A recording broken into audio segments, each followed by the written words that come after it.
On a tous appris à l'école qu'Hitler est arrivé au pouvoir en 1933. En réalité, ce n'est pas tout à fait vrai. Hitler n'est alors que chancelier, c'est-à-dire chef du gouvernement, et il peut encore très bien être renversé. Hitler est en fait tiraillé entre deux forces. D'un côté, les sections d'assaut, la milice du parti, qui le poussent à laisser tomber le chemin démocratique et à tenter un coup d'État, et de l'autre côté, les politiques conservateurs, l'armée régulière et le monde des affaires, qui le considèrent encore avec méfiance et mépris, et dont Hitler doit absolument gagner la confiance.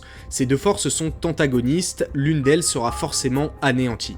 Comprendre la nuit des longs couteaux, qui est l'assassinat programmé des cadres des sections d'assaut, c'est comprendre la situation complexe, explosive et extrêmement intéressante de cette Allemagne du début des années 30. Et ça tombe bien, c'est ce que je t'ai concocté aujourd'hui.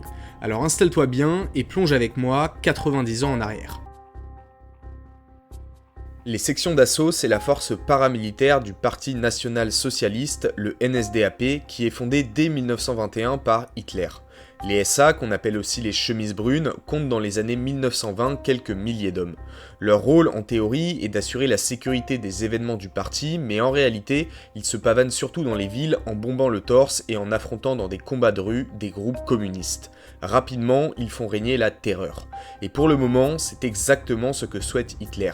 Il constitue une force d'intimidation qui pousse les adversaires politiques d'Hitler à faire des compromis en sa faveur. Le parti n'est pas très exigeant quant au profil des SA. Ce sont principalement des jeunes d'une classe moyenne désœuvrée, souvent au chômage, et qui voient dans la SA une occupation et surtout un peu de statut.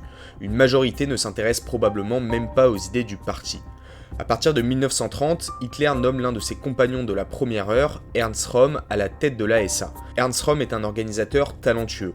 Il réorganise l'ASA et l'étend à toute l'Allemagne. En 1929, la crise économique mondiale frappe l'Allemagne de plein fouet. Les Américains retirent en masse leurs investissements, des millions d'Allemands se retrouvent au chômage. Les effectifs de l'ASA explosent alors. Il compte 1,5 million d'hommes en 1933 et 3 millions en 1934. En comparaison, dans l'armée régulière allemande autorisée par le traité de Versailles, il y a seulement 100 000 hommes. Avec la crise, le parti nazi, qui propose des choses simples, de l'ordre, du travail et du pain, devient bientôt le premier parti d'Allemagne. Il reçoit 18,3% des sièges au Reichstag en 1930 et 37% des sièges aux élections de juillet 1932. Beaucoup de jeunes hommes croient maintenant la prise de pouvoir par Hitler probable et s'engagent avec l'espoir de trouver une fonction privilégiée dans le nouveau régime qui devrait bientôt remplacer la République de Weimar. Mais Ernst Röhm et ses sections d'assaut voient tout ça d'un mauvais œil. Pour lui, Hitler joue trop le jeu de la République, des processus électoraux, de la démocratie, alors qu'il n'y a qu'une seule manière qui vaille pour s'emparer du pouvoir, le coup d'État et la révolution. En 1933, la situation politique d'Hitler est très précaire. Son parti, le NSDAP, est certes le premier parti du Reichstag, mais sans la majorité. De plus, Hitler a été battu à la présidence par Hindenburg, héros de la Première Guerre qui jouit encore d'un immense prestige, de la confiance du peuple et du soutien des autres politiques conservateurs de Weimar. Néanmoins, le 30 janvier 1933, Hitler est appelé à la chancellerie.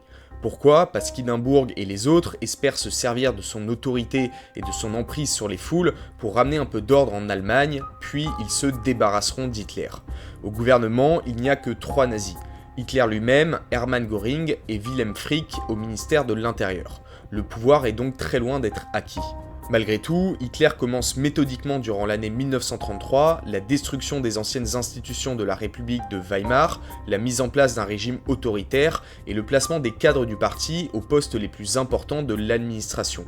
À la suite de l'incendie du Reichstag en février 1933, il manipule le président Hindenburg, vieux et influençable, pour lui faire adopter le décret pour la protection du peuple allemand qui permet de condamner publiquement les communistes, d'invalider leur siège à l'Assemblée et de proclamer un état d'urgence exceptionnel. Les arrestations se multiplient dans toute l'Allemagne, s'étendent aux socialistes et globalement à tous ceux considérés comme des opposants. La terreur s'installe. Le 23 mars, Hitler réussit un autre coup de force en faisant adopter au Reichstag une loi donnant le pouvoir législatif au gouvernement qui peut maintenant édicter toute mesure durant 4 ans sans en référer au Reichstag. Étant chancelier donc chef du gouvernement, Hitler n'est alors plus très loin du pouvoir absolu. Cependant, au-dessus d'Hitler, il y a toujours le président Hindenburg qui a le pouvoir de dissoudre le Reichstag et en cas de péril pour la nation, de prendre des décisions qui ont valeur de loi. Autrement dit, Hindenburg est toujours capable de destituer Hitler et de faire appel à l'armée régulière, ce qui signifierait la fin du national-socialisme. De plus, Hitler n'a pas la main sur les ministères les plus importants. Cette Reichswehr, l'armée de la République de Weimar, est sous le contrôle du ministre de la Défense, Werner von Blomberg. Les affaires étrangères sont dirigées par Konstantin von Neurath, et le monde des affaires passe par Franz von Papen, le vice-chancelier, tous trois protégés du président Hindenburg et indéboulonnables à court terme. Hitler n'a donc pas le pouvoir de changer cette situation, et il doit faire attention à ne pas trop bousculer Hindenburg et les autres pour le moment. Au cours de l'année 1933, Hitler utilise ses nouveaux pouvoirs et ses coups de force pour confier à une partie des SA des postes officiels dans l'administration. Les cadres de la SA, Ernst Röhm et les autres, deviennent pour la plupart préfets de police ou députés, tandis que 50 000 d'entre eux se voient attribuer des pouvoirs de police auxiliaires. Mais c'est une très mauvaise idée. Les SA, comme vous le savez maintenant, sont pour beaucoup rustres, violents, alcooliques et donnent une très mauvaise image au parti. Ils rançonnent la population, passent à tabac des bourgeois, spoilent des juifs et kidnappent des opposants en les torturant horriblement dans des caves ou des usines désaffectées. Ces rumeurs effraient bien sûr la population. Les cadres de la SA s'enrichissent aussi grâce aux rackets, s'installent dans des palaces et organisent des réceptions et des soirées grandioses et décadentes. Les SA se mettent tout le monde à dos. Le milieu des affaires, les politiques conservateurs de Weimar et l'armée régulière qui les considèrent avec le plus grand mépris. Mais les nouvelles structures du parti, en particulier la SS, qui est au départ l'unité d'élite chargée de la protection personnelle du Führer, les détestent tout autant. Pour Himmler, chef de la SA appartient au passé et doit disparaître. Hermann Göring, avec sa Gestapo et sa Forschungsamt, un service de renseignement ultra performant, épie les moindres faits et gestes des SA et les consigne. Ils sont évidemment des concurrents qu'il faut éliminer. Mais le plus gros problème, c'est qu'en 1933, ces millions de SA sont dans l'attente. Ils sont maintenant trop nombreux et trop puissants et il est impensable de les remercier de leur service et de leur demander de rentrer à la maison, ce qui pourtant arrangerait bien Hitler. Le pire, c'est que leur chef, Ernst Röhm, va commencer à faire beaucoup de bruit en leur promettant une révolution. Röhm a une divergence de vue fondamentale avec Hitler sur ce que doit accomplir le parti et les SA.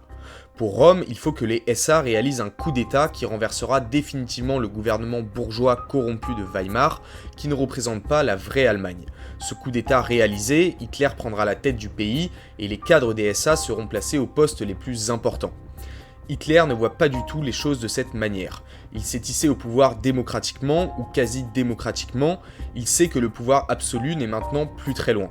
En attendant, il doit se débarrasser de son image d'agitateur de foule, adopter une allure de chef d'État et gagner la confiance des milieux encore réticents, en particulier le milieu des affaires et l'armée régulière. Hitler va en effet avoir besoin de la grosse industrie pour préparer la guerre et d'une armée professionnelle de métier pour ses conquêtes territoriales. Les SA, à côté, passent pour des bons à rien. Si les SA lui ont servi par le passé, aujourd'hui, ils l'encombrent plus qu'autre chose. Le problème de Ernst Röhm, le chef de la SA, c'est qu'il dit tout haut ce qu'il pense. Quand il est sobre, c'est encore gérable, mais quand il boit, il se lâche complètement. Et le fait est qu'il boit beaucoup. Il clame qu'il va remplacer l'armée régulière par ses SA, qu'il va faire la guerre aux proches d'Hitler et qu'Hitler lui-même est un traître ingrat qui s'est éloigné de la cause nationale-socialiste. Mais Ernst Röhm n'est pas complètement fou et il sait qu'il peut se permettre toutes ces prises de risques parce qu'Hitler l'estime énormément et ne tentera jamais quelque chose contre lui. Et effectivement, il n'a pas tort. Hitler est attaché à son vieux compagnon. À tel point qu'alors que Röhm entache la réputation du parti, Hitler ne le sanctionne pas et reste dans le déni en disant qu'il comprend sa frustration. Hitler va repousser le plus possible, pendant plusieurs mois, le moment de la décision fatidique qui est pourtant inévitable. Pour l'heure, il essaye de réconcilier la SA et le reste de l'Allemagne. Hitler rencontre plusieurs fois le ministre de la guerre von Blomberg pour lui promettre qu'il va régler le problème des SA qui menacent publiquement et impunément l'armée régulière. En même temps, Hitler envoie Joseph Goebbels en émissaire auprès de Ernst Röhm pour promettre une extension prochaine des pouvoirs de la SA en échange d'une modération des propos de Röhm. Hitler organise même le 28 février 1934 une réunion de réconciliation avec les autorités des SA, les SS et la Reichswehr. Même si tout se passe bien en apparence, toutes les parties se détestent et dès la fin de la réunion se remettent à comploter les unes contre les autres. La question n'est pas de savoir si ça va exploser, mais quand. Le coup de pouce va venir des proches d'Hitler, Himmler, Göring et Heydrich. Hitler montre une faiblesse et n'a pas la force d'ordonner l'élimination des SA et de leur chef Ernst Röhm, très bien, alors il faut l'aider un peu. Les proches d'Hitler et leurs services constituent premièrement des dossiers compromettants sur Ernst Röhm. D'abord sur son homosexualité et sur les orgies décadentes qu'il organise régulièrement, ensuite sur les insultes tenues à l'encontre d'Hitler et de ses proches. C'est d'autant plus efficace que le vrai est mélangé avec le demi-vrai et le faux.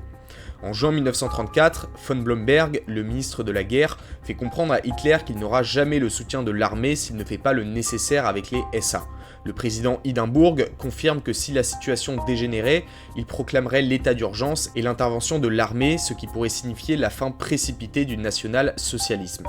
L'étau se resserre. La goutte d'eau va être une fausse rumeur soigneusement préparée par Himmler et Göring qui annonce que Ernst Röhm aurait mobilisé ses SA autour de Berlin et qu'il s'apprêterait à commettre un coup d'État, ce qui est bien sûr faux. Des armes en quantité seraient en train d'être acheminées et Ernst Röhm aurait déjà constitué son futur gouvernement. Pire, la France appuierait ce coup d'État, ce qui constitue la trahison ultime. Pourtant, la rumeur est peu crédible. Nous sommes en plein été, en juillet 1934, et la plupart des cadres de la SA se sont offerts des congés. Ernst Röhm lui-même est en cure à Bad Wisseux, au sud de l'Allemagne.